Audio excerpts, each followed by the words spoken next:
Semiconductor and indigenous manufacturing. ప్రధాని Modi technology రంగం గురించి మాట్లాడుతూ ఈ ఏడాది చివరికల్లా భారత్లో మొదటి సెమీకండక్టర్ చిప్ తయారవడంతో పాటు జెట్ ఇంజన్లను కూడా దేశంలోనే అభివృద్ధి చేస్తామని మోదీ గారు వాగ్దానం చేశారు, సుస్పష్టం చేశారు.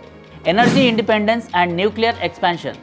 దేశ రక్షణార్థం ప్రధాని మాట్లాడుతూ 2047 నాటికి భారత్లో న్యూక్లియర్ శక్తి కేంద్రాలను 10 రెట్లు పెంచడానికి కొత్తగా 10 రియాక్టర్లు ప్రారంభమయ్యాయి.